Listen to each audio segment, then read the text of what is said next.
पहाड़ों के दामन में बसा एक छोटा सा गांव जहां जिंदगी सुस्त रवि और सादगी से गुजरती थी। इसी गांव में हैदर अली रहता था, एक बूढ़ा और दरवेश सिफ्त इंसान। हैदर अली के पास जायदाद के नाम पर एक कच्ची झोंपड़ी और दिल की सुकून के नाम पर सिर्फ एक वफादार साथी था, शेरू, एक बड़ा ताकतवर और समझदार कुत्ता। शेरू जर्मन शेफर्ड नस्ल का होने के बावजूद दौलतमंदों के घरों की रखवाली करने के बजाय हैदर अली की खामोश मोहब्बत भरी जिंदगी का मुहाफिज था। उनका रिश्ता मालिक और गुलाम का नहीं, बल्कि दो रूहों का था जो एक दूसरे की ज़बान समझे बगैर भी सब कुछ समझती थीं। हैदर अली उसे रोटी का एक टुकड़ा देता तो शेरू अपनी सारी मोहब्बत उसके कदमों में निछावर कर देता। जब हैदर अली खेतों में काम के लिए जाता तो शेरू साया बनकर साथ रहता, और जब हैदर अली सो जाता तो शेरू दरवाजे पर चुपचाप बैठकर जागता रहता। जुल्म का साया। मगर हैदर अली की इस पुरसुकून जिंदगी पर उसके भतीजे जाहिद का साया पड़ा। जाहिद एक लालची और जालिम शख्स था, जिसकी नज़रें हैदर अली की झोंपड़ी के साथ लगी छोटी सी जरखेज ज़मीन पर थी। जाहिद इस ज़मीन को हथियाना चाहता था ताकि वो अपने बढ़ते हुए कारोबार में उसे इस्तेमाल कर सके। कई बार उसने धमकी दी, कई बार मिन्नत समाजत की, मगर हैदर अली ने इनकार कर दिया था।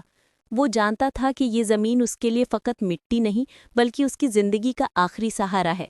शेरू अपनी फितरी जहानत से जाहिद की बदनीयती को खूब समझता था। जब भी जाहिद हैदर अली के करीब आता, शेरू की आंखों में सुर्ख शोले भड़क उठते और वो गहरी धमकी आमेज़ आवाज़ में गुर्राता। ये सिर्फ गुस्सा नहीं था, ये इंतबा था, मालिक की मोहब्बत में लिपटा हुआ खतरा। गद्दारी और खून। एक ठंडी रात जब गांव पर गहरी नींद का राज था, जाहिद अपने दो साथियों के साथ आया। उनका इरादा साफ था, हैदर अली को डरा धमकाकर कागजात पर दस्तखत करवाना। मगर हैदर अली ने ज़ईफ़ी के बावजूद मुकाबला करने की हिम्मत दिखाई। कमरे के बाहर शेरू ने उनकी आहट महसूस की और अंधेरे में तूफान की तरह उन पर झपटा। जाहिद के साथियों में से एक के हाथ में छुरी थी, जो उसने गुस्से में शेरू की रान में मार दी। शदीद दर्द के बावजूद शेरू ने पीछे हटने से इनकार कर दिया, मगर जब शेरू लड़ रहा था, जाहिद ने पीछे से हैदर अली पर हमला कर दिया। झोंपड़ी के अंदर एक मुख्तसर मगर वहशियाना जद्दोजहद हुई। जब शेरू ने एक साथी को नीचे गिराया और अंदर लपका, तो उसने देखा कि जाहिद ने हैदर अली को धक्का दिया था और बूढ़ा शख्स अपने सर के बल एक पत्थर पर गिरा था। खून तेजी से बह रहा था।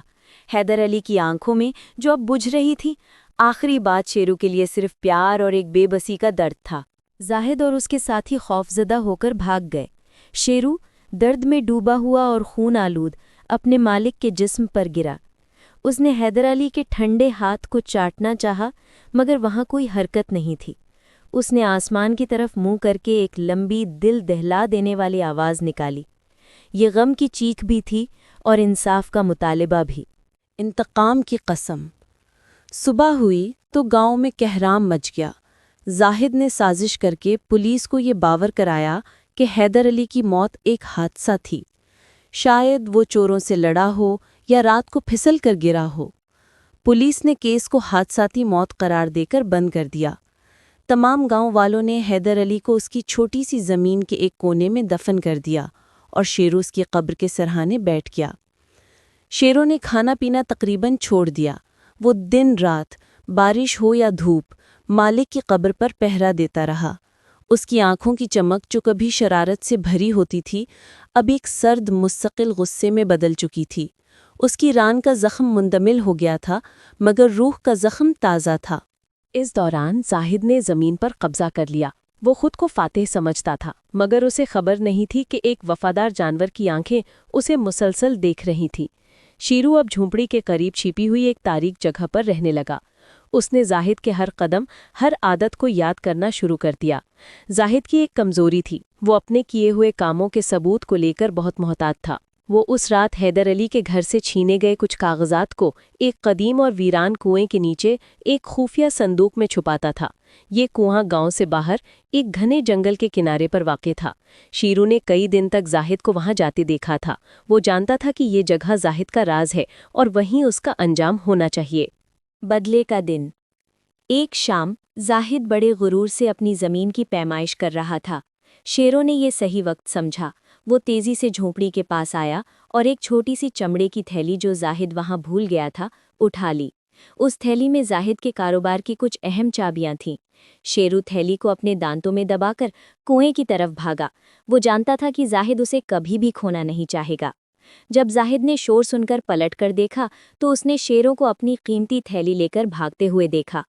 गुस्से और खौफ में जाहिद ने शेरों का पीछा करना शुरू कर दिया। शेरों ने जाहिद को वीरान कुएं तक ले जाने में कोई वक्त नहीं लगाया। कुएं के आसपास की जमीन बारिश की वजह से फिसलन भरी हो चुकी थी। शेरों कुएं के बिल्कुल किनारे पर पहुंचा, थैली को जमीन पर रखा और फिर पलटकर जाहिद को देखा। उसकी आंखों में एक अज़्म था, एक सवाल था, तुमने मेरे मालिक को क्यों मारा? जाहिद, जो हाँप रहा था, कुएं के पास पहुंचा। उसने सोचा कि पहले कुत्ते को मारेगा, फिर थैली ले लेगा। उसने एक पत्थर उठाया। उसी लम्हे शेरों ने एक आखिरी ताकतवर छलांग लगाई। वो पत्थर से टकराया और बजाय इसके कि जाहिद पर हमला करे, उसने जाहिद का तवाज़ुन बिगाड़ने के लिए उसके पाँव पर एक तेज़ी से झपटा मारा और फौरन पीछे हट गया। जाहिद तेज़ी से फिसलन वाली मिट्टी पर अपना तवाज़ुन बरकरार ना रख सका। वो सीधा उस कदीम कुएं के अंदर गिर गया, जहाँ उसने अपने जुर्म के सबूत छुपा रखे थे। कुएं की गहराई ने उसकी चीखों को भी निगल लिया। उसकी आवाज़ किसी को सुनाई नहीं दी। इंसाफ की तकमील। शीरो कुएं के किनारे पर खड़ा रहा। उसने अपने मालिक की कातिल की गहरी खामोशी को सुना। थैली अब भी उसके कदमों के पास पड़ी थी। शीरो ने एक लंबी सांस ली और फिर आहिस्ता आहिस्ता मालिक की कब्र की तरफ पलट गया।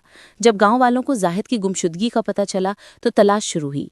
अगले दिन जब कुछ लोग कुएं के करीब गए तो उन्होंने वहां जाहिद की थैली और कुएं के किनारे पर मौजूद कुत्ते के पंजों के निशानात देखे। जाहिद का अंजाम सबके सामने था और किसी को शक नहीं रहा कि हैदर अली की मौत एक हादसा नहीं थी, बल्कि एक सोची समझी साजिश। शीरो, जो अब पूरी तरह से थक चुका था, आखिरी बार अपने मालिक की कब्र पर लेटा। उसने अपना सर जमीन पर रखा, एक हल्की सी आवाज निकाली जैसे कह रहा हो, मालिक, मैंने अपना कर्ज चुका दिया। हैदर अली को इंसाफ मिल चुका था और ये इंसाफ किसी अदालत ने नहीं, बल्कि एक वफादार कुत्ते की अटूट मोहब्बत और बेमिसाल अज़्म ने दिलाया था। गांव वालों ने इसके बाद शीरो को कभी परेशान नहीं किया। वो जानते थे कि वो सिर्फ एक कुत्ता नहीं, बल्कि वफादारी की एक जिंदा अलामत है, जो मरकर भी अपने मालिक का मुहाफिज रहा।